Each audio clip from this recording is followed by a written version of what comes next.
Je viens répondre ce matin au message de Sola Scriptura. Je ne sais qui est ce monsieur ou cette dame, sans doute évangélique. Je lui rappelle tout de même que mon message vis-à-vis des évangéliques est toujours un message courtois. Je n'utilise pas de gros mots, je n'invective pas, je discute. Nous sommes normalement entre frères chrétiens, nous croyons à la divinité de notre Seigneur Jésus-Christ, nous croyons également au baptême pour le rachat des fautes et le salut. Et voici que ce monsieur, ou cette dame, je ne sais, me parle dans ce que je dis que de... je ne vais même pas le dire, vous l'avez sur l'écran. Voilà. Alors, cher monsieur, je pense que vous êtes un homme, il ne suffit pas d'invectiver ou de dire des grossièretés comme vous le faites. Il faut répondre factuellement. Est-ce que je mens?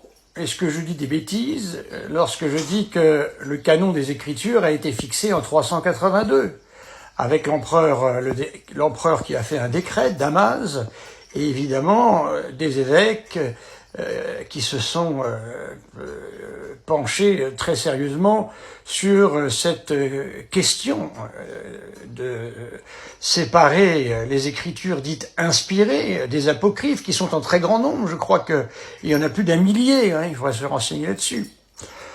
Je dis également que c'est Luther qui a ôté du canon des Écritures, alors qu'il y était depuis, ces deux livres étaient là depuis très longtemps, le livre des Maccabées, en 382, ils étaient évidemment tous les deux au canon des Écritures.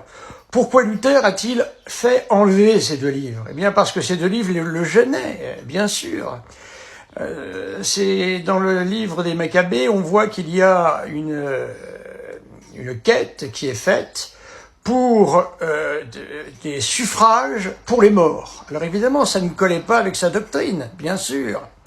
De la même manière, Luther était contre Saint Jacques, car Saint Jacques nous rappelle la primauté des œuvres. Voilà, évidemment, la foi est première en elle-même. Mais le fruit de la foi, qu'est-ce que c'est? Ce sont les œuvres. On ne quitte pas la grâce de Dieu. C'est le moyen pour Dieu, de voir son ouvrage, en quelque sorte. Lorsque les hommes font des œuvres, c'est Dieu qui fait des œuvres à travers eux, rien d'autre. Alors j'attends votre vidéo, et j'espère un ton tout de même un peu plus aimable, car moi, encore une fois, je reste courtois, n'invective pas et n'injurie pas. C'est une faiblesse tout ça, mon cher ami. Merci.